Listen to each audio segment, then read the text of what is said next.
Muito bem, boa tarde. Vamos iniciar a nossa palestra de hoje aqui na Universidade Federal do Pará. Vamos iniciar nossa palestra hoje aqui na Universidade Federal do Pará, no Instituto de Ciências Jurídicas, para a disciplina de Ética Jurídica, no curso de graduação da Faculdade de Direito. Essa aula de hoje é especial porque vamos ter, além da nossa aula, ao mesmo tempo, a palestra sobre ética, direito e niilismo em Nietzsche, faz parte do nosso cronograma, do nosso plano de ensino. Após a aula sobre Kant, teremos com planejamento a aula sobre Nietzsche. É verdade que não tivemos aula na semana passada por conta da forte chuva, mas eu vou repor essa aula para retomar o tema de Kant. E para não atrapalhar a programação e a agenda do professor Braulio Rodrigues, mantive a aula sobre Nietzsche. Mas ele prometeu também fazer uma alusão à ética kantiana. Temos na mesa Ana Carolina Mourão, mestranda aqui no programa de pós-graduação em Direitos Humanos, orientanda do professor Ricardo de Vitax, e João Baiman, que é graduando e monitor desta disciplina. Eu, Ricardo Evandro Martins, professor dessa disciplina de Ética Jurídica. Nossa palestra com o professor Dr. Braulio Rodrigues, que tem graduação em Direito, mestrado em Direito, mestrado em Filosofia, doutorado em Direito e agora realiza o seu pós-doutorado, seu estágio pós-doutoral aqui no programa de pós-graduação em Direitos Humanos, com pesquisa sobre idealismo alemão, mas também filosofia contemporânea, sobre Peter Sloterdijk e idealismo alemão, especificamente sobre Hegel e Mark Fisher, também na filosofia contemporânea, mas também tem um interesse sobre o niilismo, cujo tema será da nossa disciplina, que nós ofertaremos no semestre que vem. E já se preparando para essa disciplina, o Braulio muito gentilmente aceitou o convite para falar sobre ética, direito e niilismo em Nietzsche. Lembrando que este tema do Nietzsche é um tema muito caro aos estudos de filosofia na nossa universidade, no programa de pós-graduação em filosofia, pelo fato de, por exemplo, termos um dos tradutores de Nietzsche no Brasil, aqui da universidade, que é o professor Hernani Chaves, que é nosso amigo, que foi professor também do Braulio, lá na pós-graduação em filosofia. É um tema muito caro também ao professor Benedito Nunes, que foi professor da Faculdade de Filosofia, que é no UFPA. Um tema de muito interesse às investigações não só da filosofia, mas também do direito, em relação aos valores jurídicos, como nós enfrentamos e entendemos os valores jurídicos na contemporaneidade. Braulio, você pode começar? A nossa aula deve ir até às 17h30, certo? Acho que o Braulio preparou algo de uma hora, depois abrimos para discussão, sem intervalo, ok? É isso, obrigado.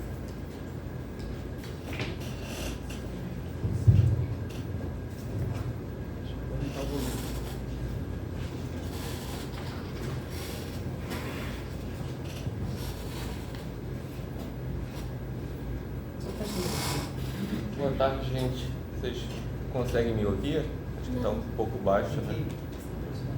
Agora, melhor, talvez? Não. Vai lá, tenta aí. Que tal agora? Tenta aproximar mais.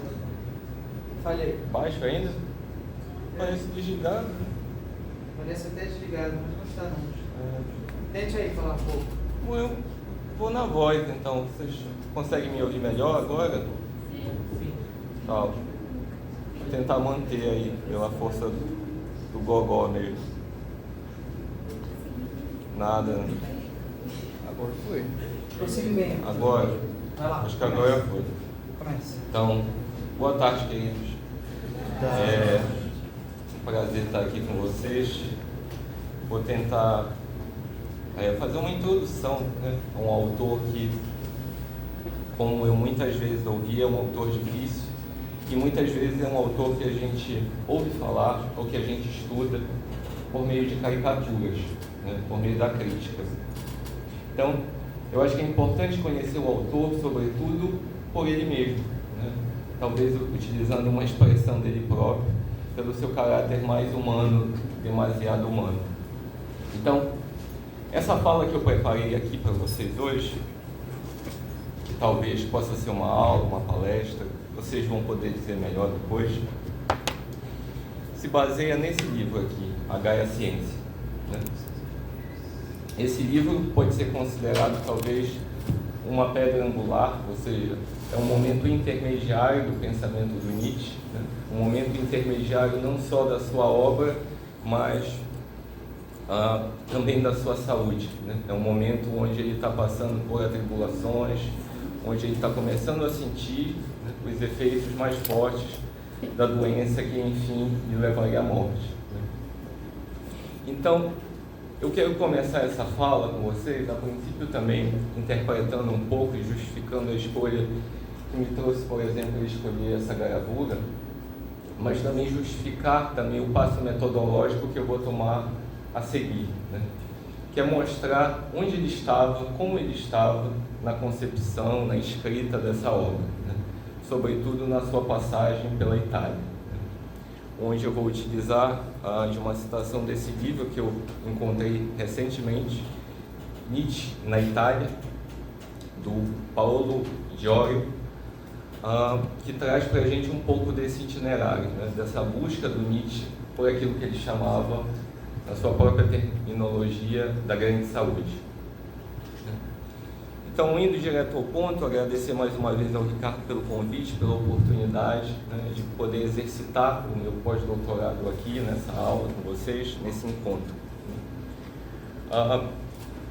Eu estudo Nietzsche há algum tempo, estou longe de ser um especialista. Na minha tese de doutorado, estudei um comentador alemão, ainda vivo, Dieter Sloterdijk, já citado pelo Ricardo.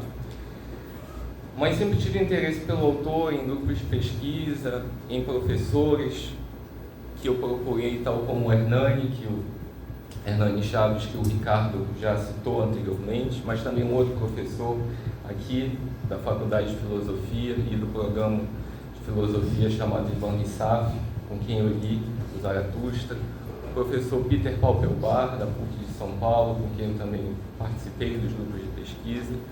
Então, é um autor que eu já estou há algum tempo remoendo e fazendo a minha cabeça esquentar para tentar compreender um pouco ele, né?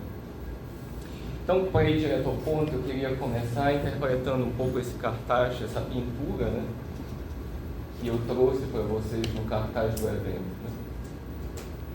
Esse cartaz do Goya, o Voo das Bruxas, é de um século mais ou menos antes aí da escrita, da publicação, por sua vez, da Gaia Ciência, né? Mas eu acho que ele é um pouco representativo também, essa pintura, do mal do século que vai parar aí pelo século XIX, né?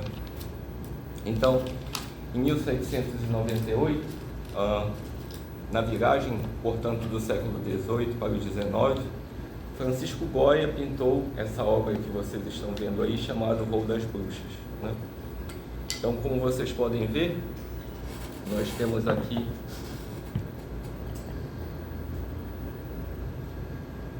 a TV é difícil pegar, mas nós temos três figuras aí que suspendem, por sua vez, um homem no ar, né? Parece que esse homem agoniza, parece que esse homem sofre. E diante desse sofrimento existe então uma outra figura, né? Ou outras figuras. Uma aqui, e aqui nós temos também outros dois homens deitados,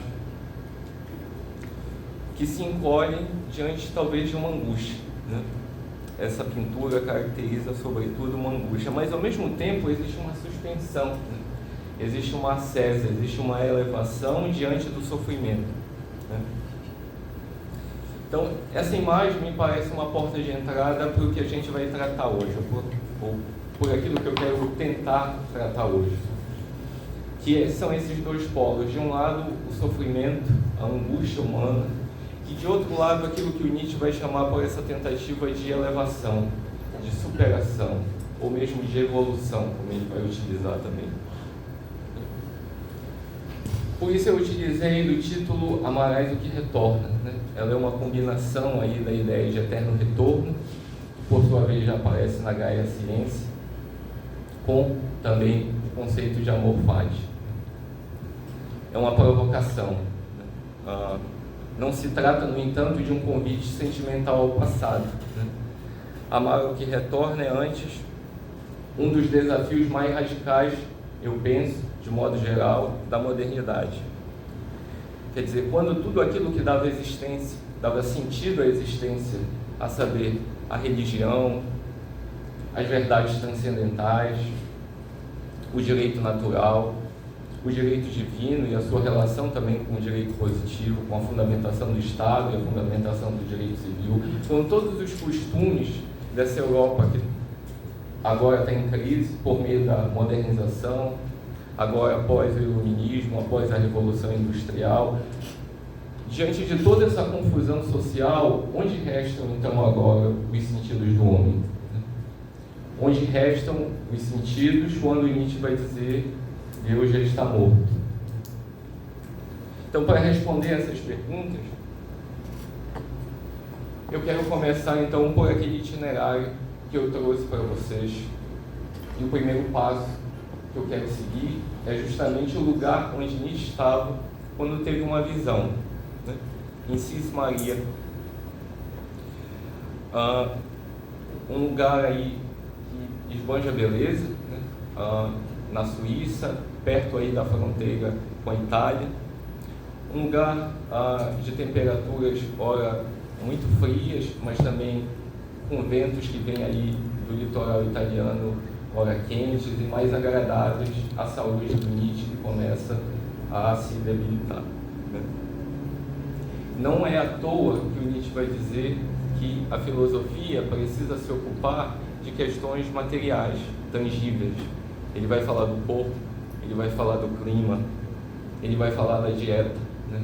Porque aqui, nesse momento, nesse lugar, ele tem também uma mudança de vida. Ele começa a perceber que ele precisa mudar de vida para sobreviver. Existe um comentador norte-americano chamado Walter Kaufmann que relata bem esse momento, em 1881. Eu trouxe para vocês aí o texto e eu vou ler aqui. Nietzsche está em Cis Maria, na Alta Engadina, a mais de 1.800 metros de altitude, nas imediações da fronteira da Suíça com a Itália. Ele está fazendo uma caminhada de altitude. Ele não está subindo uma montanha, mas ele está subindo um monte. Ele está subindo para um lugar mais alto, porque ele quer ter um passeio, ele quer ter uma vista do lugar, ele quer ter ali, talvez, naquela vista, alguma terapia, né? Alguma beleza, algum horizonte ele quer gravar na sua memória. Ele tinha muitas dores de cabeça e ele acreditava que, por meio de passeios como esse, ele podia momentaneamente interromper essas dores. Por isso ele busca essas caminhadas e lá ele vai ter essa visão, a visão do conceito de eterno retorno. E ele registrou esse conceito nessa caminhada, quando ele subiu esse monte. Ele diz que lá ele percebe que tudo que existe diante dele não existe pela primeira vez, mas talvez já foi visto por outros homens, retornou tantas vezes. Aquela paisagem já apareceu, talvez, para tantos outros que caminharam por ali. Isso é o eterno retorno.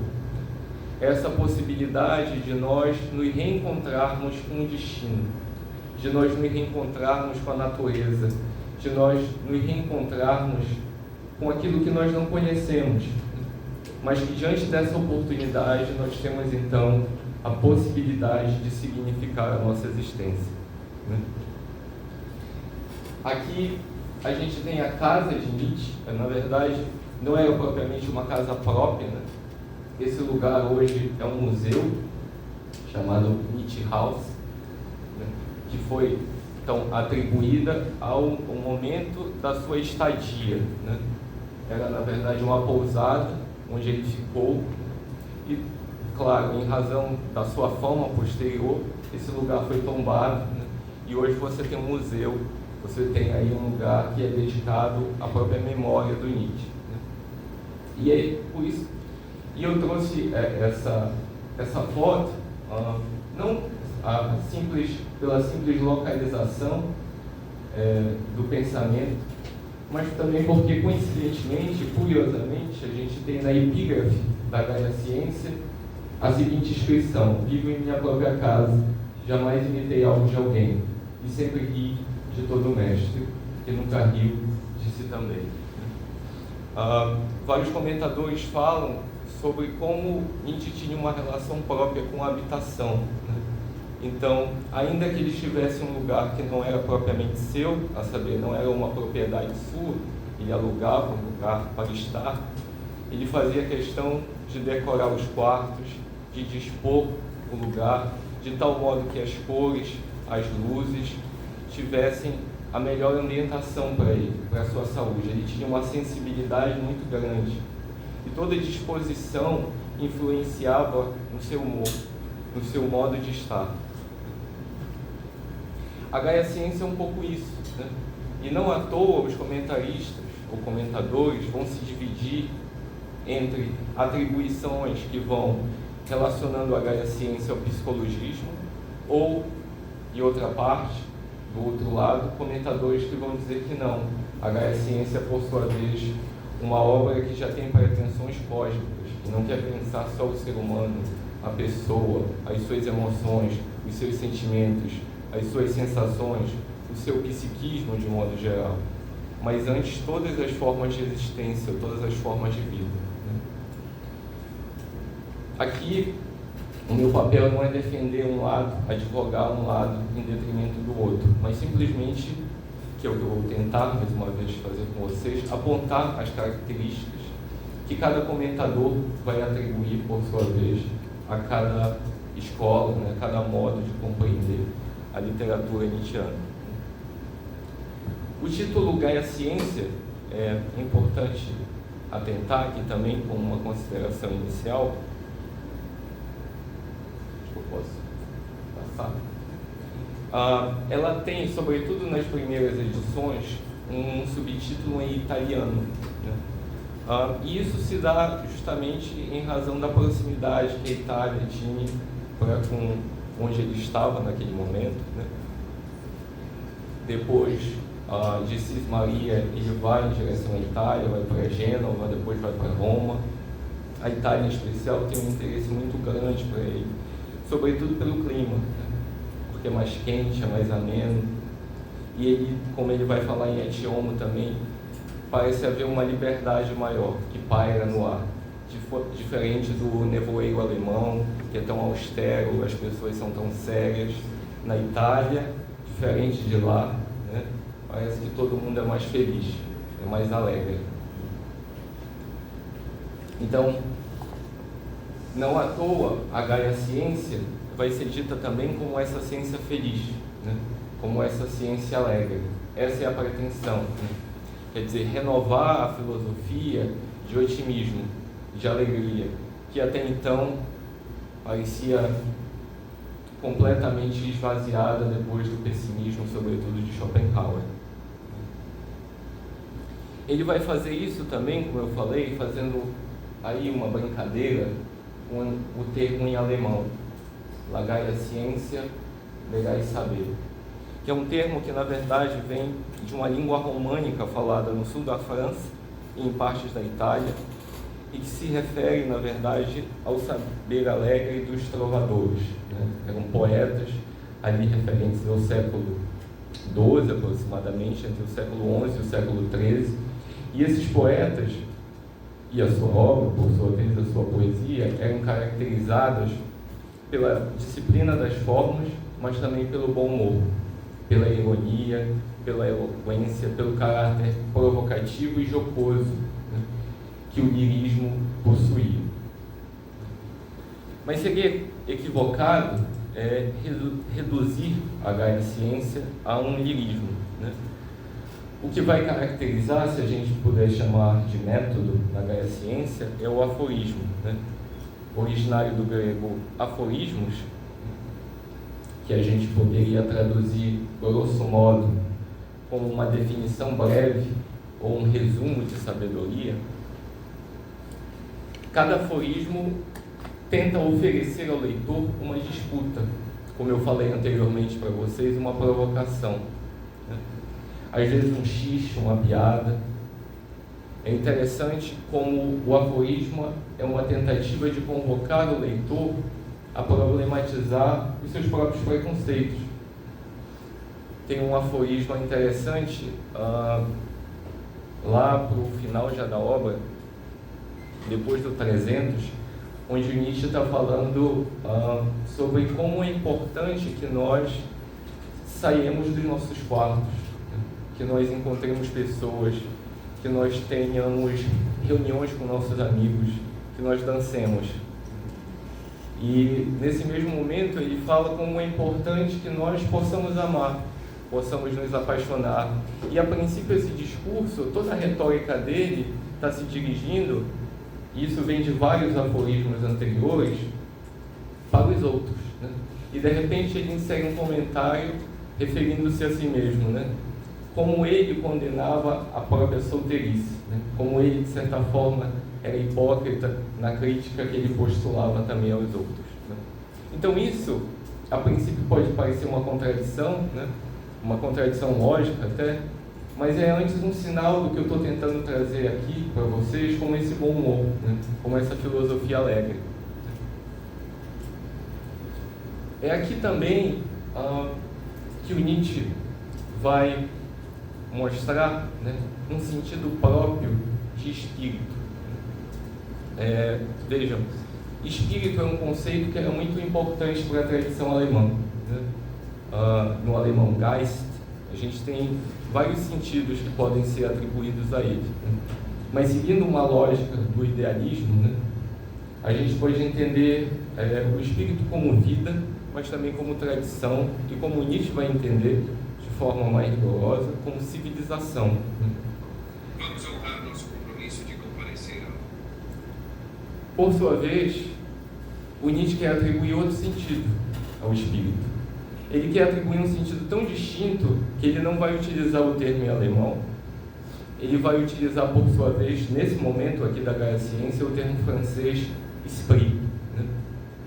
E ele vai dizer, como eu falei para vocês que eu ia citar num trecho dessa obra aqui, que o espírito, ou melhor, o esprit, conforme um sentido que não está explícito aqui, mas está presente um fragmento de alguns anos antes, chamado Coisas Humanas Demasiado Humanas. O esprit é caracterizado pela sua força, né? Comparado, o Nietzsche vai dizer nesse fragmento, comparado àquele que tem a tradição de seu lado e não precisa de razões para fundar seus atos, o espírito livre é sempre frágil, sobretudo em seus atos, pois conhece demasiados motivos e pontos de vista, por isso tem a mão hesitante, destreinada. Quais meios existem agora de torná-lo assim relativamente forte, de tal modo que possa, ao menos, se afirmar e não se perder inutilmente, quando nasce o espírito forte? A questão, em um caso isolado, é a da produção do gênio. De onde vem a energia, a força, a resistência com as quais o indivíduo, na contracorrente da tradição, trata de adquirir um conhecimento totalmente pessoal do mundo? Então aqui existe uma outra distinção significativa em comparação a uma acepção hegeliana hegemônica, que o Nietzsche vai se voltar agora para o indivíduo em detrimento da comunidade ou da sociedade, né? A sociedade, o Nietzsche sempre vai atribuir algum tipo de emburrecimento, algum tipo de mediocridade, algum tipo de massificação, que retira, por sua vez, a dignidade do indivíduo, que retira a dignidade da própria capacidade desse indivíduo se individuar, se singularizar, tornar-se quem ele é.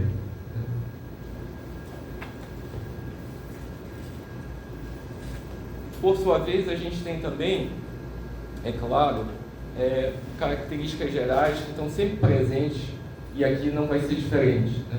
Então, na Gaia Ciência, a gente tem um questionamento de valores, a gente tem a rejeição da moral tradicional, a rejeição dos costumes. Mas o que eu acho importante aqui salientar para vocês é também como aparecem a figura do Apolíneo e do Dionisíaco, né? São nomes bonitos e muitas vezes a gente tem também uma dificuldade de compreender, sobretudo se a gente não pesquisa o tema ou não tem familiaridade com a literatura, né? A princípio, o Apolíneo e o Dionisíaco, né, como Nietzsche postula lá na Origem da Tragédia, são figuras míticas, né? No caso, mais de respeito à mitologia grega antiga. Mas aqui na Gaia Ciência, ele vai perceber como algo diferente, né? O Apolíneo e o Dionisíaco, aqui tem uma função que a gente pode dizer estrutural, ou antes, uma tendência geral, né? Então, o impulso apolíneo aqui é o que possibilita o conhecimento delimitar o caos, impor uma forma, um horizonte à realidade. Em contrapartida, o dionisíaco atua no sentido do devir. Evidencia que todo recorte, ou seja, toda perspectiva é parcial, ela está sempre aberta para a sensibilidade, para uma nova criação, uma nova inspiração, né? E, por sua vez, não existe como esgotar a realidade, porque sempre haverão novas e outras perspectivas sobre o real. Então, o Apolíneo e o Dionisíaco, eles aqui estão em disputa, né? Como o Nietzsche vai colocar, em uma disputa agonística, né? Eles estão em conflito, e esse conflito não tem um vencedor, né? Pelo menos não um vencedor definitivo, né? O que existe é antes uma circularidade. Em determinados momentos da vida nós vamos ser mais apolíneos, em outros momentos nós vamos ser mais dionisíacos. Em determinados momentos nós vamos ser mais calculadores, em outros nós vamos ser mais vivants. Nós vamos simplesmente experimentar pelo experimentar. Nós vamos simplesmente viver a vida, sem pensar no amanhã, viver o agora. Então, aqui tem uma beleza, eu acho, né? Porque isso pode parecer talvez até um tanto quanto clichê, né, para a gente hoje, talvez uma reflexão demasiado estetizante, né? Mas em meados ali do século XIX, de uma filosofia que pairava pelo idealismo alemão tão séria, tão baseada em esquematismos, tão racional, isso era um vento novo no horizonte, né? Isso era uma tentativa aí de despir talvez a filosofia europeia de tanta metafísica, de tantas regras, e pensar agora a partir de uma sociedade que está mudando, né? De uma sociedade que em muitos estados europeus não é mais governada por reis. Nós temos a Revolução Americana acontecendo do outro lado do mundo, nós temos o liberalismo surgindo, nós temos os homens da economia agora governando também a política, nós temos a época dos homens fortes. E para isso nós precisamos também repensar a nossa vã filosofia. Então a gente está aqui em um contexto de crise, né? E muitas vezes quando a gente traz esse contexto de crise, vem a célebre pergunta, mas afinal, né, diante de toda essa confusão pela qual a Europa passava, diante de tanta violência, muitas vezes, que o Nietzsche atribuía no seu discurso contra a igreja, né, contra os homens da igreja, é possível dizer, ou é melhor, justo dizer que Nietzsche é um autor nihilista, né? É interessante que aqui na Gaia Ciência a gente tem a parábola do lobo, né? Essa parábola vai ser melhor apresentada depois no Assim Falou Zaratustra, mas aqui ela já aparece em uma versão encurtada. A parábola do lobo é nada mais do que o seguinte: nós temos um louco que entra no mercado e grita, né? Aqui o Nietzsche está exercitando a sua veia literária, né? E está contando, então, essa situação onde esse louco grita: Deus está morto, Deus continua morto e nós o matamos. De modo geral, né, sobretudo quando os teístas ou os religiosos, os mais conservadores, interpretam essa passagem, o que a gente tem aqui é um diagnóstico sobre o fim das religiões, sobre a decadência do cristianismo. Mas eu acho que existe algo mais nessa passagem, né? Aqui, eu acho que o que o Nietzsche está chamando a nossa atenção é o fim e a decadência, por sua vez, de toda uma gramática de valoração, né? Um sistema de oposições rígidas entre verdade e mentira, bem e mal, aparência e realidade. Toda a ciência naturalista aí do século XIX vai mostrar que esses polos não são tão rígidos, que não existe uma coisa em si, tal como Kant acreditava. Os conceitos eles estão a todo momento mudando, sendo atualizados, e o que é verdade hoje pode ser mentira amanhã e vice-versa. Então, diante desse dinamismo e desse princípio de aceleração, é que o Nietzsche está pensando, então, em colocar de lado essas categorias, colocar de lado essas oposições e pensar antes a partir de si mesmo, das paixões ou do que eu vou tratar depois, um pouco depois com vocês, do que ele vai chamar de vontade de poder. Mas ainda sobre o niilismo, é interessante a gente também utilizar da opinião de alguns comentadores. O Sloterdijk tem um livro chamado O Evangelho de Nietzsche, e ele faz essa comparação justamente com o momento da Revolução Americana, que acontece em 1776, né? É muito próximo da Gaia Ciência. Por sua vez, é publicado em 1882, o Nietzsche escreve provavelmente em 1881. Né? Então, são 4, 5 anos aí depois, o Nietzsche já está publicando. Ele sabia da Revolução Americana, ele sabia de como esse Estado tinha sido insurgido com a sua metrópole e criado aí uma nova forma de governo, né? De como o liberalismo era insurgente. E nesse sentido a gente pode dizer que a morte de Deus é também uma declaração de independência do humano sobre o Deus. O Deus da Europa, o fundamento divino do direito. E nesse sentido ele faz até uma comparação com a Declaração de Independência, e ele cita uma passagem na Declaração de Independência americana quando diz: consideramos estas verdades como auto-evidentes, que todos os homens são criados iguais, que são dotados pelo seu Criador de certos direitos inalienáveis, que entre estes estão a vida, a liberdade e a busca da felicidade. Mas vejam, quando ele fala do seu Criador, que Criador é esse? É um Criador comum a todos, ou é o Criador que reside em si mesmo? Se a busca pela felicidade é individual, não seria esse Deus também individual? Não seria o iluminismo um movimento, o início de um movimento que deifica cada indivíduo em si mesmo? Então, o Nietzsche está atentando com essa passagem aí, de um Deus que habita no céu para um Deus que agora habita a terra, que talvez habite dentro de cada um. E para todos os conflitos e disputas, por sua vez, que vão ser consequentes disso. Aqui eu trouxe uma imagem ilustrativa que eu achei bem interessante.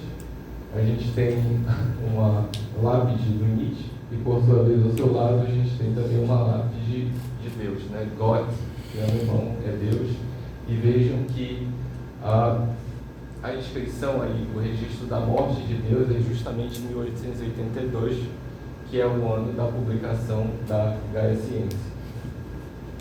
Aqui, por sua vez, eu trouxe uma imagem que diz respeito a uma caderneta, a um caderninho que Nietzsche tinha e fazia anotações diárias. E aí ele faz um registro da sua saúde, né? Nesse mesmo período. Ele diz: como posso ter suportado viver até agora? Então, aqui é um período de grande turbulação, né? Nietzsche ora acorda bem, ora acorda mal, mas se dispõe a terminar a sua obra, se dispõe a escrever mais esse livro.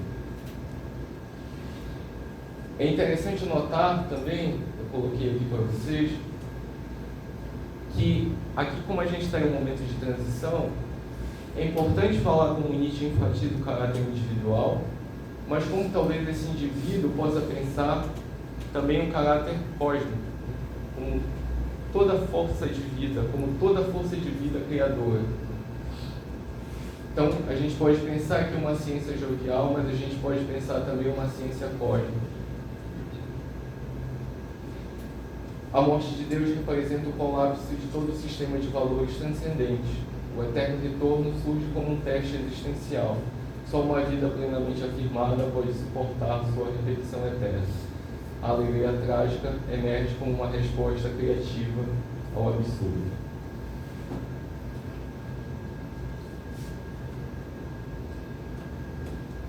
Aqui, por sua vez, a gente tem talvez o aforisma mais famoso, né, da Gaia Ciência. É nesse aforisma onde a gente vai ter o sentido implícito de eterno retorno. O eterno retorno não vai aparecer explicitamente, não vai ser nomeado assim aqui, só depois, mas a sua ideia já aparece por meio dessa contraposição que o Nietzsche vai falar entre um retorno existencial e também um equilíbrio entre peso e leveza. No aforismo 341, Nietzsche vai dizer: e se um dia ou uma noite um demônio lhe aparecesse furtivamente em sua mais desolada solidão e dissesse: esta vida, como você está vivendo e já viveu, você terá de viver mais uma vez e por incontáveis vezes. Então aqui, me parece, né, a resposta de Nietzsche ao eterno retorno não é o do estoicismo resignado. Estoicismo, para quem não sabe, apesar que hoje é cada vez mais fácil a gente ouvir cursos sobre estoicismo por meio dos manuais de como viver, né? É uma filosofia, né, grega, que postulava que era por meio da supressão do sofrimento que nós conseguiríamos, que nós poderíamos então suportar a vida. O Nietzsche vai dizer que não, né? A filosofia dele não tem nada a ver com o estoicismo. O estoicismo, na verdade, é uma grande doença, né? A grande doença a qual ele quer curar como médico da cultura, né? A sua resposta, a partir de uma inspiração epicurista, é o amor fati, né? O amor ao destino. O Deleuze, em Nietzsche e a filosofia, identifica no amor fati o coração ativo do nietzscheanismo, né? A saber, o amor fati não seria a simples aceitação do que ocorre, não seria a simples aceitação do trágico, mas a transformação de tudo aquilo que a gente não controla, de tudo que está além da nossa decisão, né, do nosso espaço de escolha, em objeto de amor. Talvez a própria doença, para o Nietzsche, signifique isso, né? Tenha sido aí um princípio propulsor do amor fati. Amar a vida, amar a existência, mesmo quando tudo que você tem é dor, né? Dor física mesmo, no sentido literal da palavra. Isso é diferente de qualquer tolerância ou resignação. Isso não é conformismo. Ao contrário, é uma aceitação criativa, é uma aceitação ativa. Por sua vez, a gente tem também no aforismo 276, que é um aforismo em alusão ao Ano Novo, uma boa definição de amor fati, né? Amor fati, amor ao destino, seja este doravante o meu amor. Não quero guerra ao que é feio, não quero acusar. É importante esse termo. Não quero nem mesmo acusar os acusadores. Que a minha única negação seja desviar o olhar. E tudo somado e em suma, quero ser alguém, algum dia, que diz sim. Então, se a filosofia de Schopenhauer era uma filosofia do não, a filosofia de Nietzsche é uma filosofia do sim. É uma filosofia imbuída de positividade, imbuída de uma certa tendência apolínea, né? De uma certa tendência para o Apolíneo, enfim, ser vencedor sobre o Dionisíaco, mesmo sabendo que talvez essa vitória seja impossível, porque não há como vencer a morte. Então, de modo geral, a gente pode dizer que o amor fati não é indiferença ao feio ou ao sofrimento, né? Mas é a recusa, como eu trouxe para vocês, da acusação, né? Quer dizer, da atribuição dos nossos males a uma culpa, a um terceiro, a um demônio que nos persegue. Não, mesmo que haja esse demônio nos perseguindo, ele apenas nos comunica, nos notifica as tragédias e os males da vida, mas nós somos responsáveis por atravessar ela. Aqui a gente pode fazer também uma distinção entre a leveza das forças ativas e o peso das forças reativas, né? Que seria propriamente a acusação, né? Ou mesmo o trágico, né? Que por sua vez é caracterizado, como eu falei para vocês, pela acusação do destino, dos outros, das circunstâncias que fogem ao poder pessoal, né? Isso é o gesto por excelência da força reativa. Ele identifica também isso na postura do religioso, né? Que está sempre culpando a metafísica, alguém que o assombra, algum demônio à porta, pelos seus problemas. Não. Nietzsche diz que nós precisamos negar tudo isso.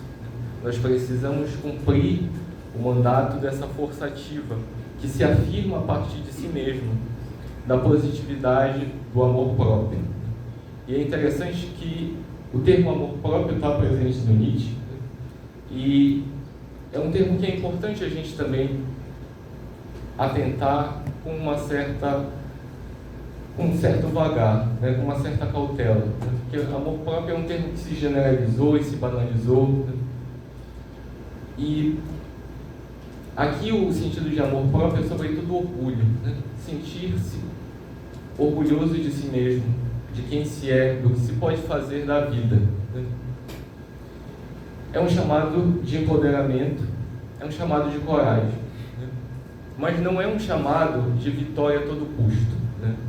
Como eu vou mostrar uma passagem um pouco depois para vocês, isso aqui não é uma apologia do liberalismo mais grosseiro, né?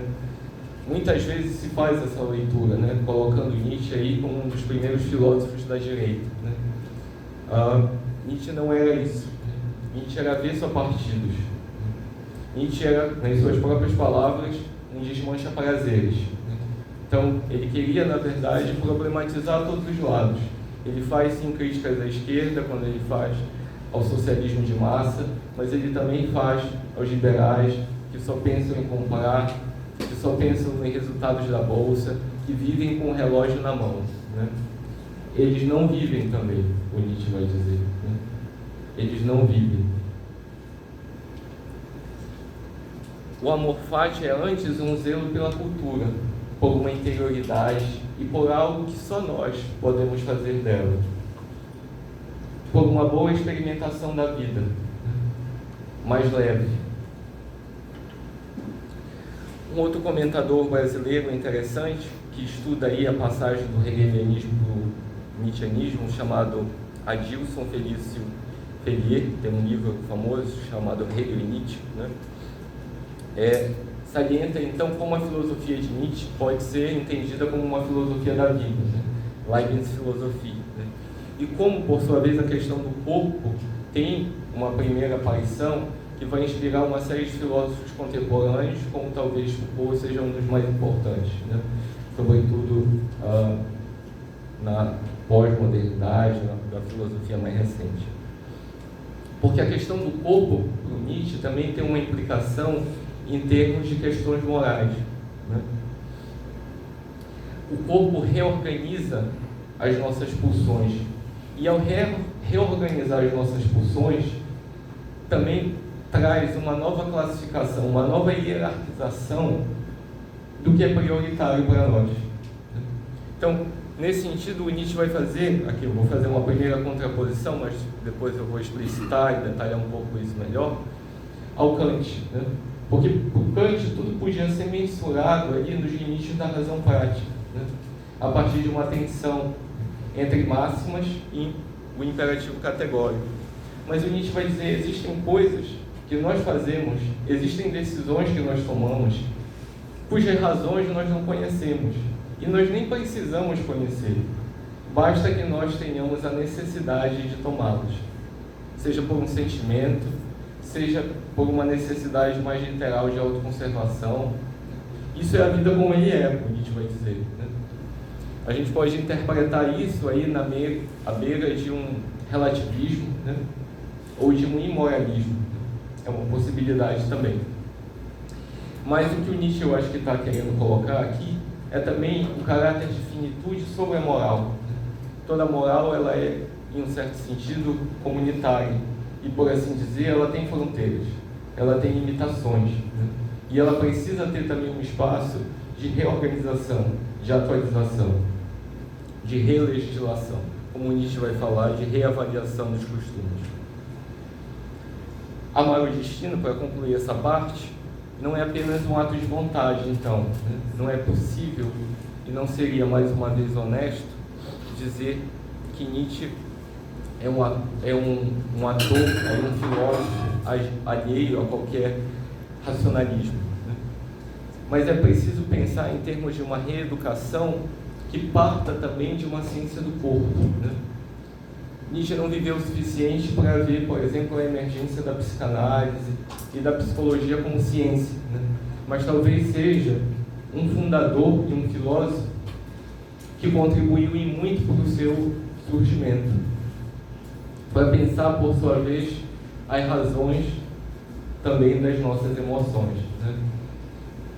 Como a gente está no direito, talvez isso não seja tão aparente para a gente, não seja tão interessante, né? Mas qualquer um que já teve sentado ali em uma cadeira ou em um divã, já teve em um lugar de terapia, sabe o quanto é importante que a gente possa racionalizar as nossas emoções, que a gente possa racionalizar tudo aquilo que a gente viveu, e que a razão formal, a lógica formal, por sua vez, não é capaz de dizer, não é capaz de instruir a gente. É nesse sentido, então, que o Nietzsche vai trazer o conceito de amor fati, que eu já trouxe para vocês, a partir, sobretudo, dos aforismos de 269 e 270. Eu acho que é muito bonita e eu acho que sintetiza bem, salvo engano, no 270, quando ele diz tornar-se aquilo que você é. Mas aqui eu quero chamar a atenção, sobretudo, como é complementar o conceito de vontade de poder. Então, no aforismo 349, né, o Nietzsche vai dizer: a luta pela existência é apenas uma exceção, uma temporária restrição da vontade de vida. A luta grande e pequena gira sempre em torno da preponderância de crescimento e expansão de poder, conforme a vontade de poder, que é justamente vontade de vida. O Carlos Alberto Ribeiro de Moura, em Nietzsche, Civilização e Cultura, se não me engano, nessa obra, faz uma leitura cuidadosa da contribuição desse período da Gaia Ciência e da contribuição para o período mais maduro, né? Ele chama atenção para o que poderia ser chamado aqui da dimensão antirreativa da vontade de poder. A saber, diferente de como comumente se interpreta a vontade de poder, a saber, como uma vontade de dominação, a vontade de poder, em sentido estrito, não é nada disso. Ao contrário, o Carlos Alberto vai dizer, ela não é o poder sobre os outros, mas o poder sobre si mesmo. É a capacidade de organizar os próprios impulsos de forma a produzir uma forma de vida que seja a expressão da própria potência. É nesse sentido que a vontade de poder é, antes de tudo, a gente poderia dizer, e por isso esse termo aparece no subtítulo dessa palestra, um conceito ético. A professora Krista Davis Acampora diz: a vontade de poder merece uma atenção especial por sua originalidade, né? Ela articula como a noção nietzschiana de agon ou de agonística, a saber, ela faz menção aqui à competição grega, né, ao atletismo grego, quer dizer, como a disputa na Grécia era uma condição de possibilidade para o alcance da verdade, era uma forma também de produzir a si mesmo, né, produzir o seu corpo, tornar-se mais forte e dar aí sentido à própria vida.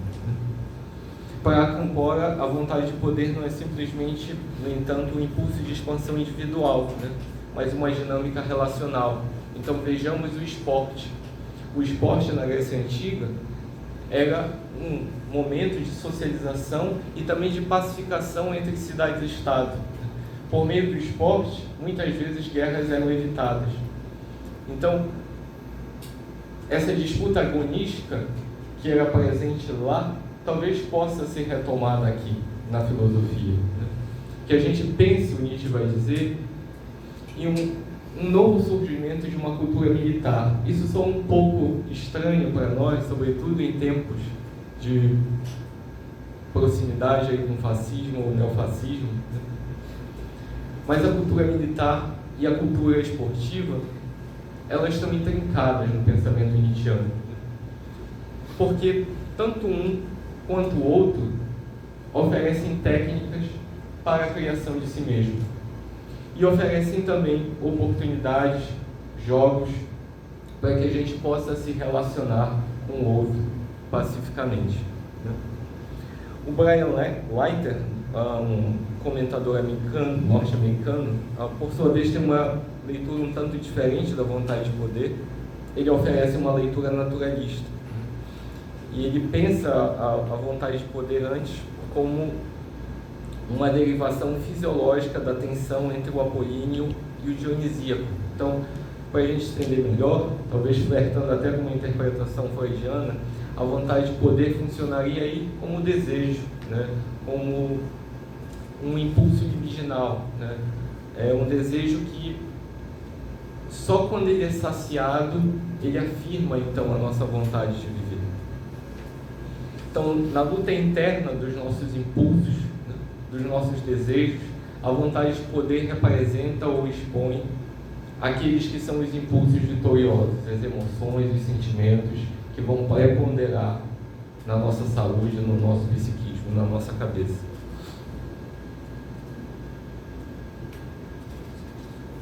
Daí, a gente pode tirar também uma crítica à ética kantiana, né?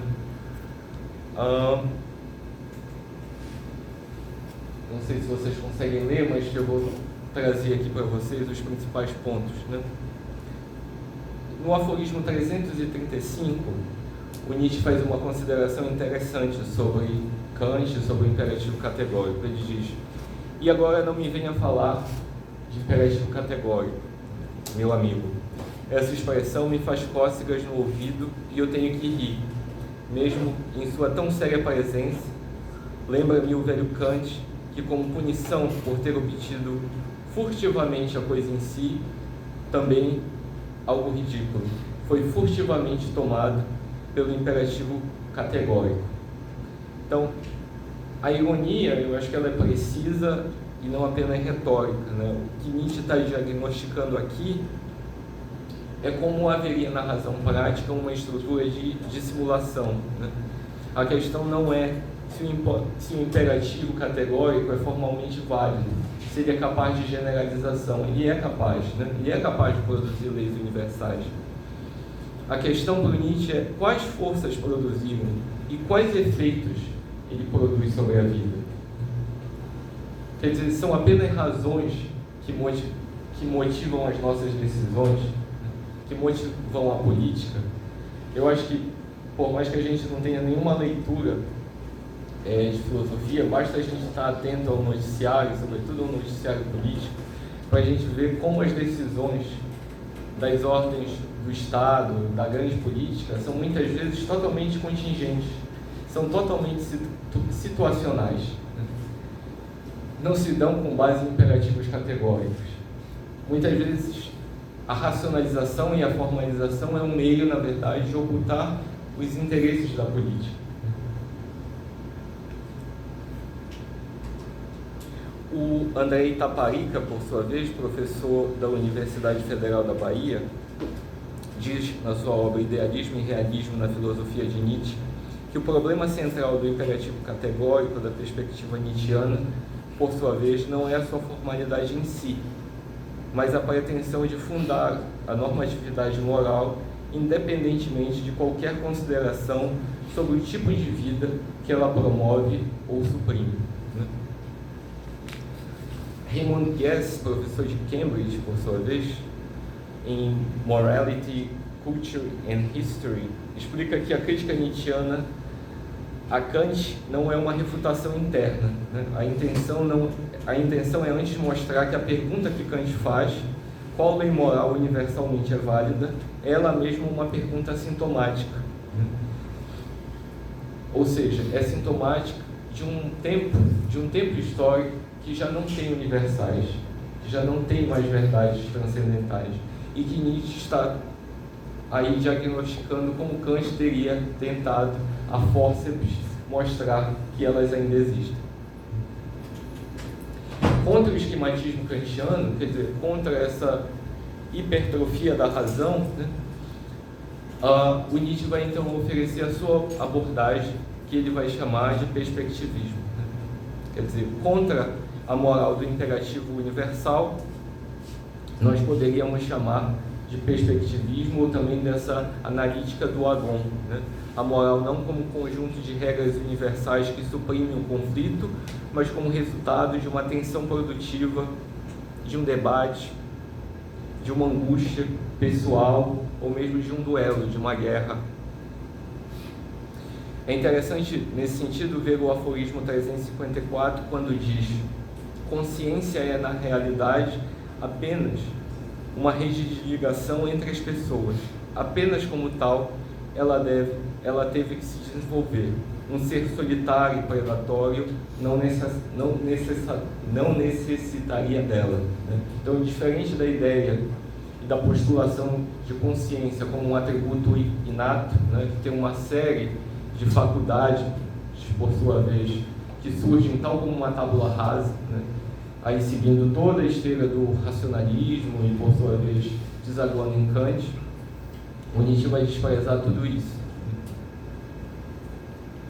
Nesse sentido, para o Nietzsche, por sua vez, seja em um campo individual ou coletivo, o que importa é como perspectivas distintas se confrontam e como a excelência, né, como ele vai dizer depois, o super-homem emerge não no cumprimento de uma lei, mas da capacidade ou da força, que é um termo que hora ou outra ele utiliza, de intensificar a própria potência criadora.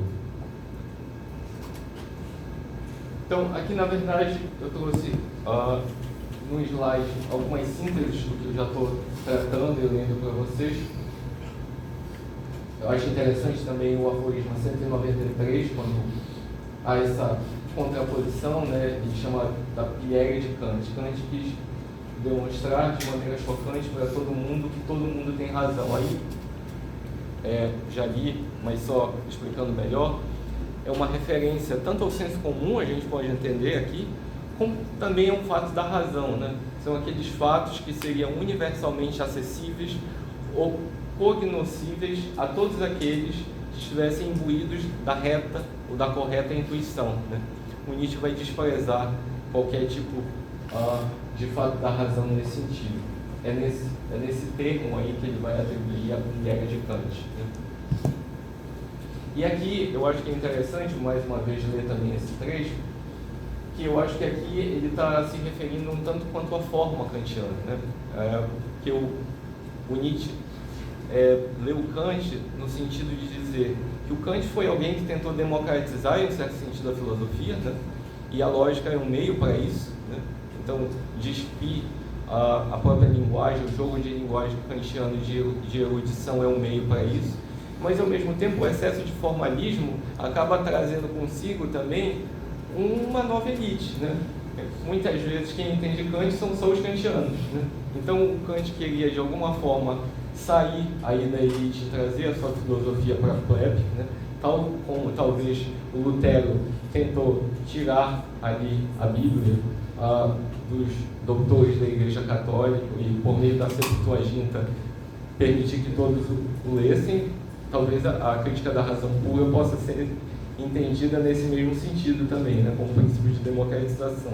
Mas ao mesmo tempo, a filosofia kantiana se torna tão difícil, né? Ela se torna tão solipsista, ela se torna tão cheia de conceitos próprios, que alguém que não seja especialista de Kant não tem capacidade de compreender. Então, na tentativa de democratizar, na tentativa de elucidar, na tentativa de explicitar, o Kant talvez tenha tornado a filosofia mais uma vez hermética, difícil, né? Restrita ali a uma elite, agora talvez não de doutores da igreja, mas uma elite acadêmica, por sua vez, que comentava ele nas universidades, né? Tal como Fichte, tal como Schelling, tal como os idealistas que se seguiram no neocantismo. Por sua vez, eu acho que vale também a gente fazer uma última comparação, penúltima comparação, já que o Ricardo me pediu para enfatizar essa comparação aí entre Kant e Nietzsche. De um lado, a gente tem um paradigma kantiano, né? Então, a tentativa de erigir o imperativo categórico como essa lei fundamental do rebanho, né? Escorado em uma razão prática que se pretende universal. Então, a força do pensamento kantiano inegavelmente reside na sua coerência formal e na promessa de uma comunidade de iguais sob princípios partilhados, né? Mas o ponto é, qual é o custo dessa harmonia? Para Nietzsche, o preço da razão prática é o aniquilamento da vida. Então, o agente moral de Kant é, por definição, substituível. Qualquer um serve, né? O pensador da razão prática não tem um nome, não tem poesia nas suas palavras, não tem qualquer tipo de singularidade, né? Ele é um sujeito hipotético, né? E por isso transcendental, né? Basta ele ser racional para ele ser sujeito, né? Mas e aquele que não é racional, né? Ou não é racional no sentido estrito kantiano, né? Aquele que é simplesmente ele mesmo, que é simplesmente singular, torna-se, para a moral kantiana, totalmente irrelevante, né? Do outro lado surge o paradigma nietzschiano, né? Onde a gente tem a vontade de poder, então, como motor de uma ética aristocrática, né? Uma ética que tenta edificar a si mesmo a partir de critérios que são eleitos por si mesmo e pelo gesto da força individual. Então, aqui a potência está no respeito absoluto à singularidade e na recusa em se alienar sob o jugo de uma lei abstrata que vem de fora. É claro que isso abre um abismo e um problema, né? Quer dizer, o desafio que Nietzsche assume com toda a sua radicalidade é que não há mais um juiz comum, né? Um critério público para decidir entre perspectivas em guerra. Para o direito, para vocês, para nós talvez, isso pode ser um problema, né? Mas a gente tem aqui um pensamento que abdica da segurança do rebanho, da praça, para se voltar a um jardim, né? Para se lançar então em uma soberania individual. Parafraseando também uma terminologia dorniana, a gente poderia fazer uma comparação entre uma moral mínima e uma moral máxima. Quer dizer, a moral mínima e a moral máxima aqui seria a confrontação desses dois paradigmas, né? A moral mínima nietzschiana, por assim dizer, a moral máxima kantiana, né? O Oswaldo Giacoia, em um texto que eu estudei, inclusive, aqui no mestrado de Direitos Humanos, junto com o Ricardo Evandro, ele gosta bastante desse texto, sobre direitos humanos na era da biopolítica, argumenta que a crítica nietzschiana tem uma implicação jurídica frequentemente subestimada, né? Então, a gente tem aqui uma crítica à forma jurídica, como extensão da moral do rebanho, ou mesmo o que Foucault vai chamar de poder pastoral, né? o direito moderno na leitura nietzschiana e que Jacói desenvolve é a institucionalização de uma moral igualitarista. O problema é até que ponto esse igualitarismo não descamba na esteira nietzschiana, sob uma ótica nietzschiana, inevitavelmente uma democracia de massa e no populismo. E até que ponto a democracia moderna não é em si mesma uma contradição performática e uma ameaça para a própria vida que ela pretende assegurar a partir de um suposto ideal de dignidade. A Viviane Mosset, que também é uma autora e comentarista de Nietzsche no Brasil, tem uma comparação que eu acho bem pertinente, né? Quando ela faz uma comparação entre vida e civilização, né? Então, uma coisa é a vida, né? Uma coisa é a nossa saúde, uma coisa são os nossos amigos, os nossos amores, o que a gente faz dela, o que a gente sente no nosso íntimo e como a gente compartilha essa vida com os outros. Outra coisa bem diferente é a civilização, né? Essa distinção, o Nietzsche vai em outras obras explicar melhor, é bem diferente do que a generalização que, por exemplo, se apresentava para Hegel, né? A civilização também passa por essa sociedade de costumes, né? Que no liberalismo e hoje no capitalismo contemporâneo é dominado por regras de costume que são baseadas no consumo, em ter cada vez mais, para consumir cada vez mais e ter cada vez mais dinheiro, né? Então, isso é algo totalmente diferente da vida.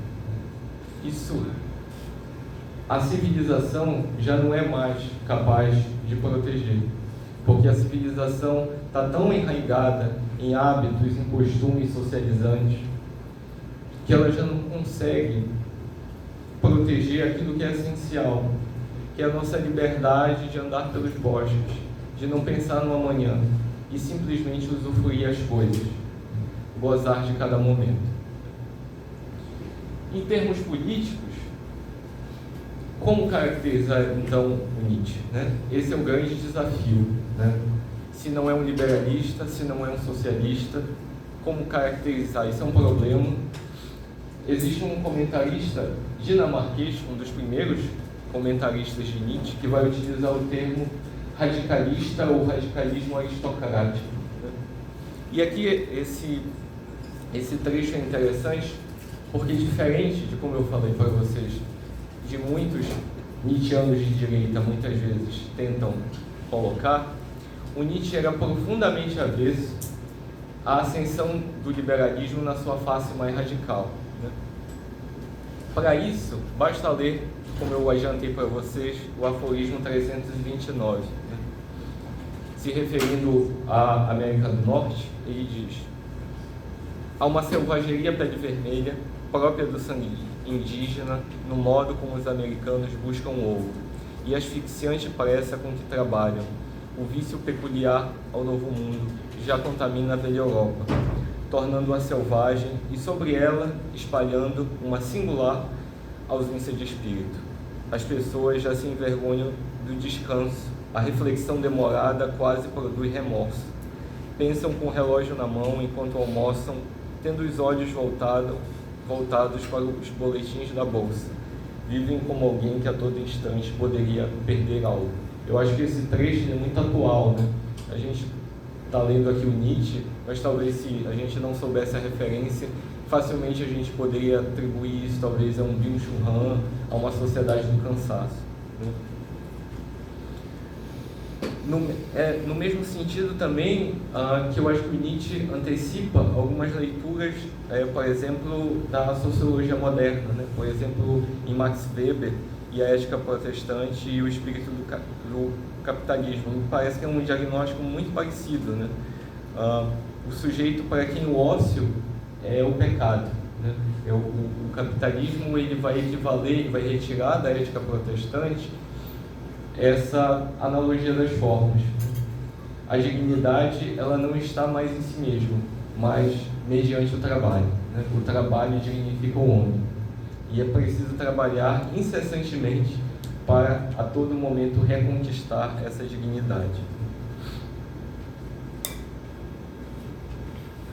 Existe um outro ponto que eu acho interessante, está aqui na segunda parte, e curiosamente é um dos primeiros aforismos, e diz respeito a uma economia da generosidade. A gente, ao ler esse aforismo 31, que eu posso ler aqui para vocês, podemos imaginar condições sociais em que não se compra e vende, em que gradualmente é perdida a necessidade dessa técnica. Talvez, então, pessoas menos sujeitas à lei das condições gerais permitam-se comprar e vender como um luxo da sensibilidade.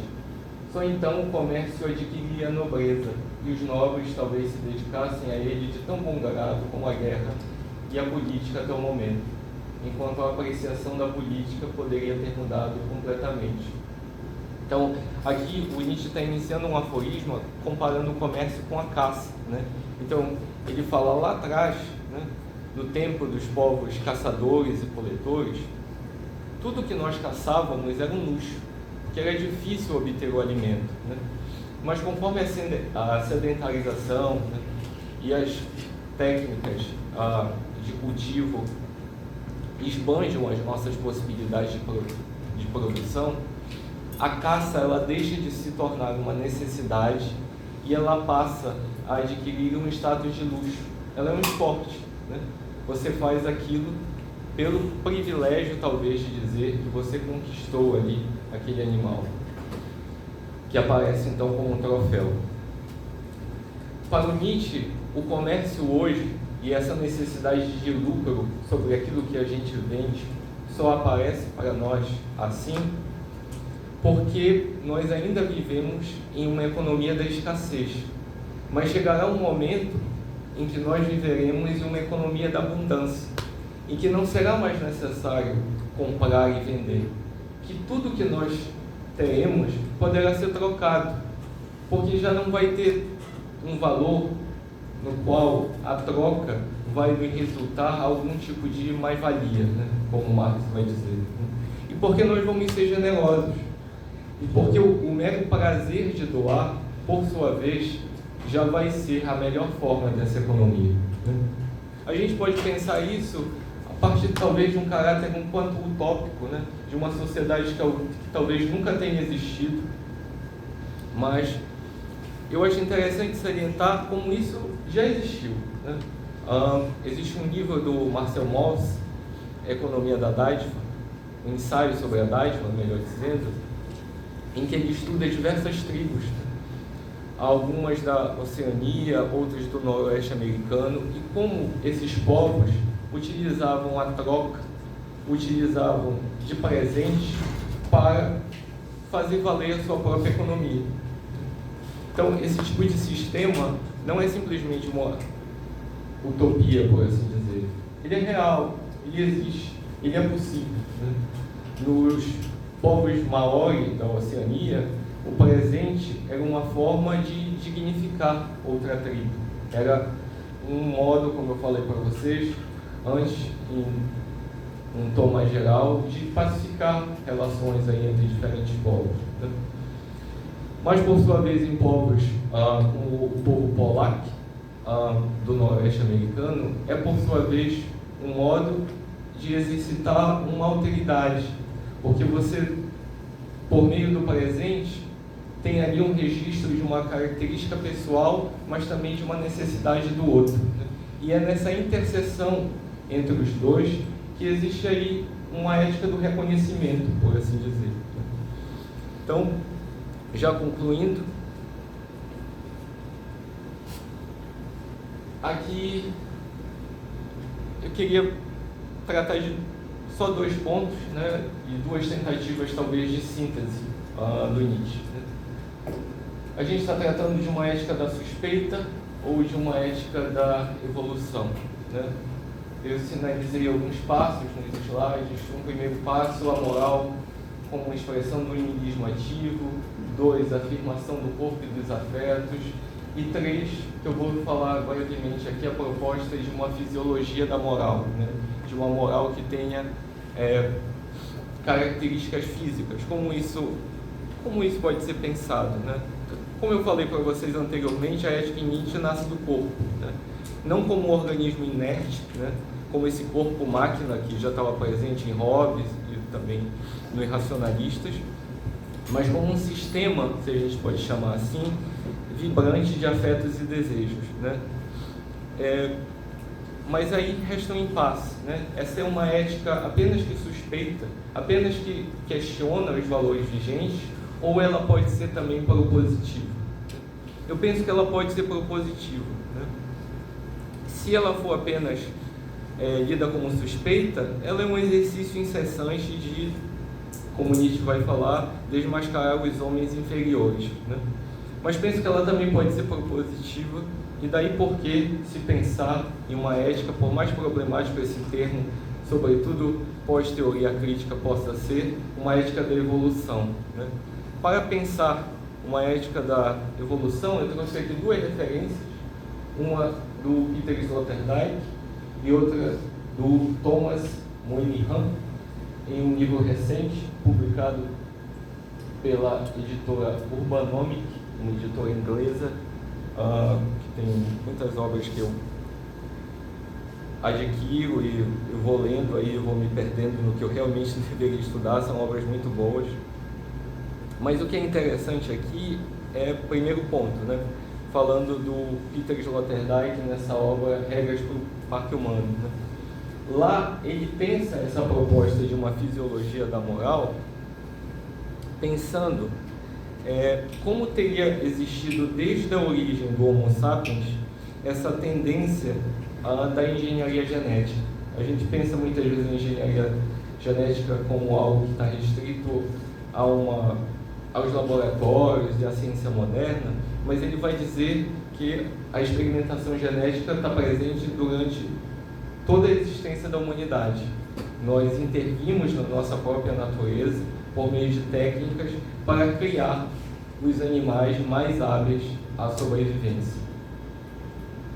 Então, o animal, ele vai dizer, homem, é aquele que se produz por meio de técnicas de adestramento, né? O humanismo, de alguma forma, o humanismo latino é uma forma de criação de um homem, né? Ele tem um ideal de homem a ser criado, né? Outro exemplo é posto nessa obra do Thomas, onde ele chama a atenção para o papel, e aqui tem uma fisiologia bem interessante, da espinha dorsal, né, do homem, e como essa espinha, né, caracteriza, nos diferencia dos animais. Por que nós, diferentes de todos os outros, somos verticais? Por que nós decidimos nos elevar? E nós temos esse registro no nosso próprio corpo, né? Então, isso para ele não é acidental, mas também, como ele vai dizer, a marca de uma moral que é expressa pela nossa própria postura, pelo nosso próprio modo de andar pela Terra, né? É a marca evolutiva que nos diferencia de todos os outros animais. É a nossa característica física que sustenta a nossa própria criação. Dito isso, obrigado, queridos.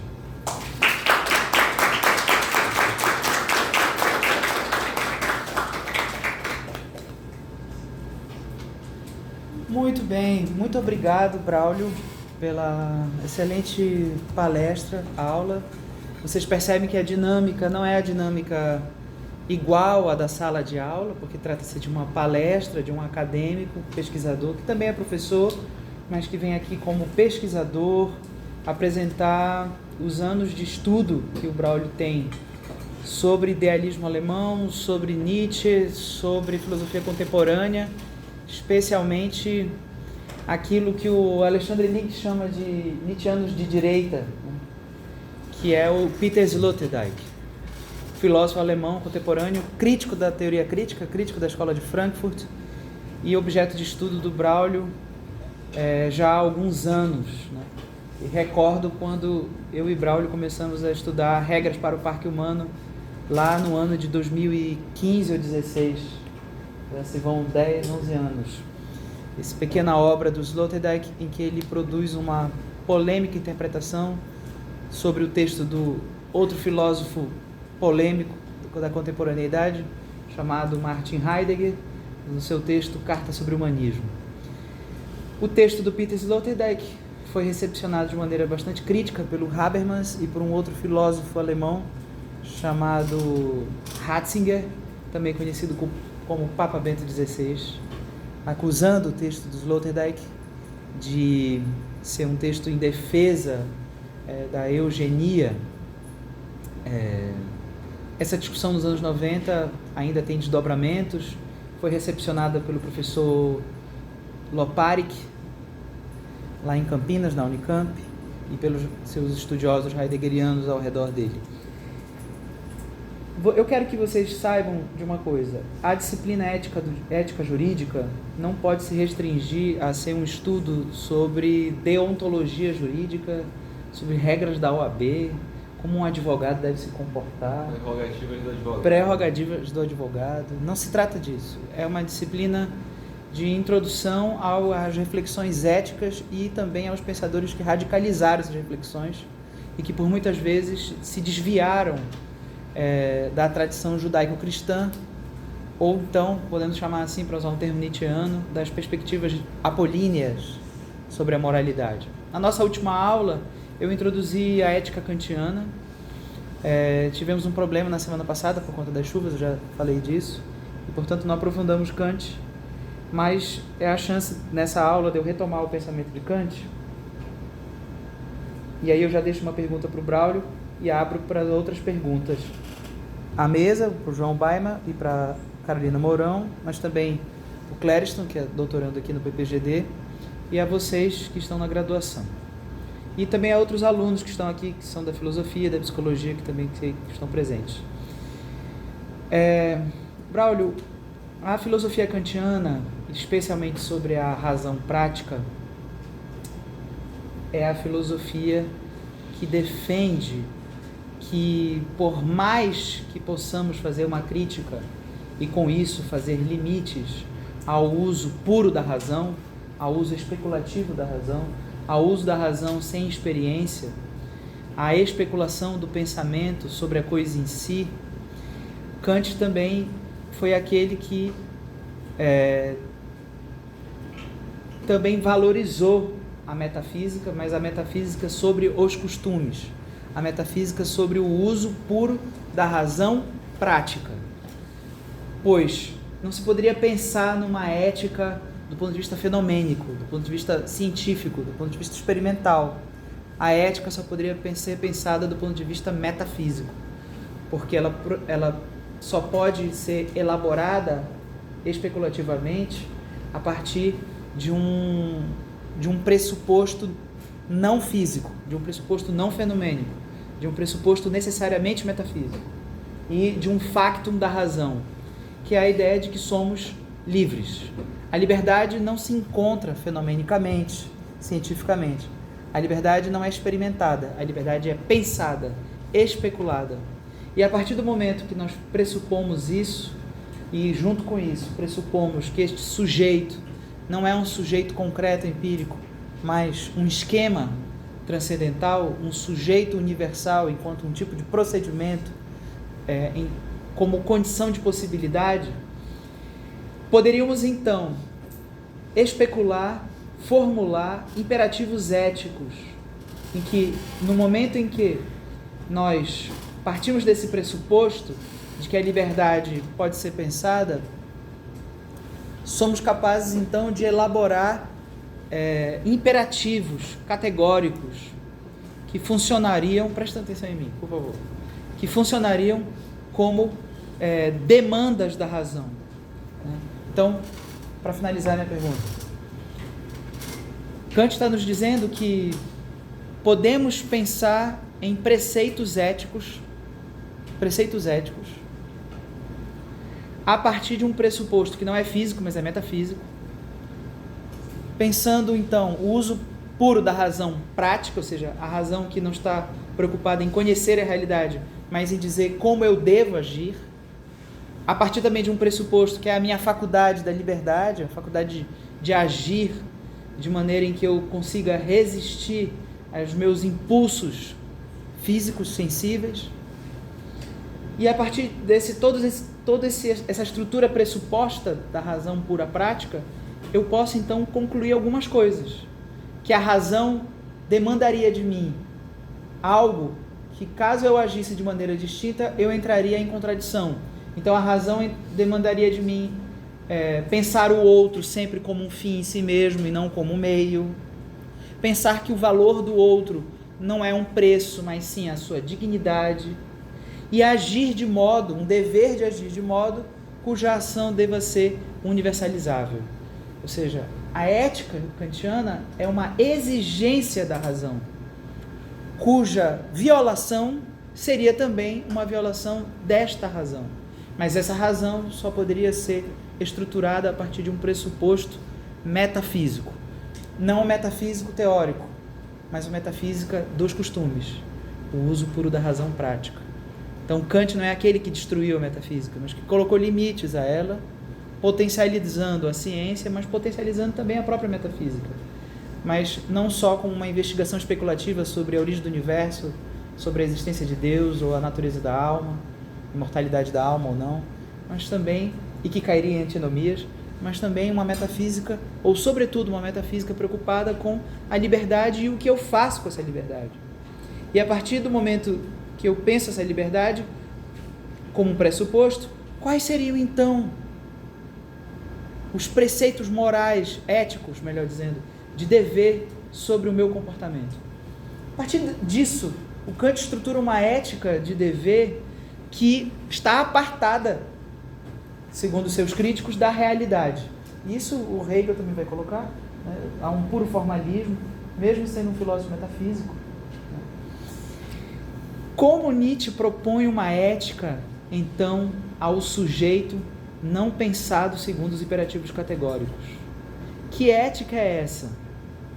Como você muito bem explicou, Nietzsche traz algumas categorias éticas, como a do eterno retorno, em que ele coloca: pense de uma maneira em que houvesse como se houvesse um demônio que chegasse para você e dissesse: essa vida que você vive, essa vida que você leva, você terá que repetir infinitamente, por diversas vezes, de modo circular.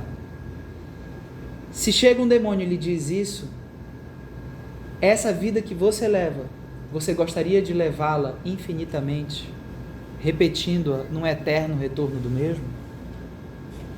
Como uma espécie de provocação ética que te chama a atenção para a ideia de que você precisa ter cuidado com a vida que você leva, com a vida que você vive, caso você se depare com o seguinte exercício imaginativo, de que você teria que viver essa vida num eterno retorno do mesmo. Outras categorias foram colocadas aqui pelo Braulio, como apolíneo, dionisíaco, pensando que a vida não pode ser só essa vida iluminada, essa vida do controle das pulsões, essa vida organizada, essa vida calculada, essa vida medida, em que você elabora-se para se aproximar, inclusive, de um modelo matemático de precisão e exatidão de como se levar a vida. A vida também é dança, riso, a vida também é ritual, também é tragédia, comédia, a vida também é vinho, cachaça, a vida, inclusive uma vida que ele vai chamar de dionisíaca, que aí rapidamente você poderia achar que é uma vida então antirreligiosa, né? Uma vida hedonista, quando na verdade o dionisíaco também pode ser um tipo de experiência com o religioso. E aí o dionisíaco como aquilo que é uma experiência religiosa, outra que não do domínio das suas pulsões, mas a da experiência religiosa comunitária, ritualística, que envolve álcool, dança, êxtase.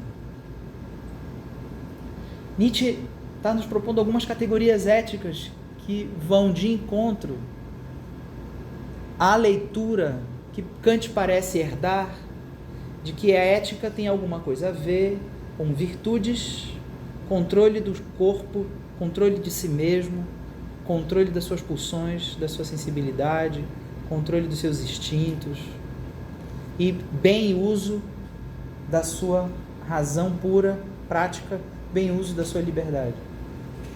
Mas, ao mesmo tempo, ele não está apelando para um tipo de hedonismo. Minha pergunta, Braulio, é, ao final, que tipo de ética o Nietzsche está nos propondo para questões muito práticas da vida, como, por exemplo, devo revelar algo ou devo esconder algo para proteger alguém? De que modo eu me comporto eroticamente, de que modo eu me comporto profissionalmente, de que modo eu me comporto no trabalho, de que modo eu me comporto sobre esse sentimento, essa má consciência, essa culpa que eu herdo das minhas experiências religiosas judaico-cristãs. Na genealogia da moral, o Nietzsche vai dizer que a palavra em alemão para culpa é a mesma palavra em alemão para dívida, Schuld. E também é aquele que vai dizer que a origem da culpa moral, da culpa religiosa, está nas relações comerciais, jurídicas, contratuais da dívida. Então, de que modo Nietzsche pode nos chamar à vida contra esses afetos, esses sentimentos da culpa, da má consciência, do medo, do excesso de controle e do dever de obediência de algum tipo de imperativo categórico? Essa é a minha primeira pergunta. Se você puder responder rapidamente, já para a gente abrir para as questões. Obrigado. Então, é uma pergunta bem difícil, né? Eu não sei se eu tenho a melhor resposta. E eu também não sei também se essa é a pretensão do Nietzsche, né? Como eu falei, eu acho que a proposta não é, na Gaia Ciência, fazer uma reconstrução da razão prática, mas é antes mostrar os seus limites, as suas insuficiências. Vou falar algo que vai parecer nada a ver, mas vejam, agora eu estou aqui com vocês, eu estou conversando, eu estou falando de um tema que eu estudo há algum tempo, para pessoas que eu não conheço, né? Que talvez nunca tenham tido contato com a obra, outras sim, né? E que estão tentando talvez também de alguma forma me conhecer, me decodificar e entender um pouco Nietzsche a partir dessas palavras de uma pessoa que é totalmente estranha a vocês, né?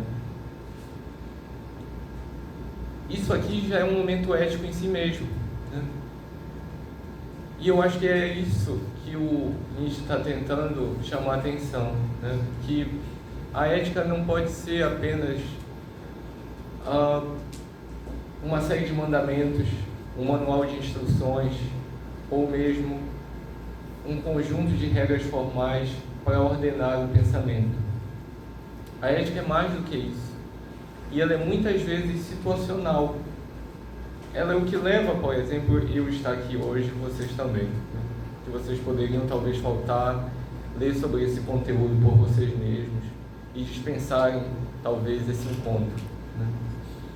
Mas o simples fato de se abrir ao novo, se abrir a essa oportunidade de singularização, já é por si só um princípio ético.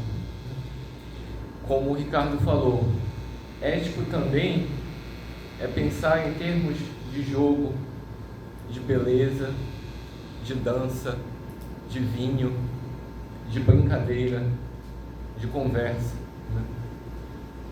A ética não precisa ser apenas restrita a ações que passam por uma seriedade, por uma burocracia, por uma formalidade.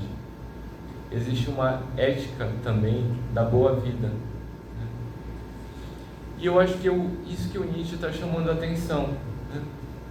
Que sim, é importante, sobretudo em termos didáticos, que nós sejamos capazes de organizar as nossas razões, de organizar os nossos princípios. No direito a gente conhece vários, mas que a gente também saiba que é preciso resguardar um espaço de criação. É preciso que a gente possa dar as nossas próprias respostas. Então, uma ética nietzschiana, eu acho que, antes de tudo, é uma ética da responsabilidade individual. Porque só nós, cada um, pode significar a própria vida e dar fundamento a ela. A gente ouve aqui muito falar de dignidade, e da universalidade dos direitos humanos, mas como é que a gente cumpre isso? Como é que a gente atribui dignidade se cada um é diferente do outro? É preciso que a gente pense sim nas nossas semelhanças, mas é essencial que a gente pense nas nossas diferenças, para que a gente não se habitue a sempre ouvir o mesmo, né? Quando eu estava aí, no lugar de vocês, e muitas vezes eu estou também, me cansa um pouco isso, né? Ouvir do direito essa repetição de mesmices, de leis, de códigos, de jurisprudência, de princípios, esse excesso de razão. Tudo isso é necessário, é claro, né? Mas eu acho que existe um outro campo, esse campo de disputa, esse campo agonístico, né? Esse campo que inclusive passa pelo direito, né? Por exemplo, pela codificação das leis, que em muito reflete a cultura e não apenas regras universais, né? Então, as leis do Brasil podem ter herdado em determinado momento de uma tradição ibérica, europeia, mas a cada vez mais se torna diferente, né? Se torna próprio de uma legislação que precisa ser compatível e adequada à nossa própria realidade. Aqui eu estou forçando um pouco, mas nesse sentido eu quero dizer, Nietzsche também pode ser um autor decolonial. É claro, se a gente colocar um pouco o germanismo de lado, né? Mas se a gente privilegiar e enfatizar o seu caráter crítico, a gente pode pensar a sua ciência jovial e a sua positividade também como uma apologia ao positivismo jurídico. Quer dizer, ao nascimento de leis que já não estão baseadas em costumes universais, mas em costumes de uma comunidade que reproduz esses hábitos por meio do seu folclore, por meio da sua arte, por meio das suas tradições e saberes locais. Então, eu acho que o Nietzsche ele traz para a gente uma sensibilidade do olhar para o pequeno, que não precisa só ser o da pessoa individual, mas pode ser também o da família, das comunidades e o dos povos, né? Uma ética situacional é também uma ética que valoriza a cultura, e como a cultura ela é criadora de toda a nossa vida. Acho que é isso. Obrigado. Excelente.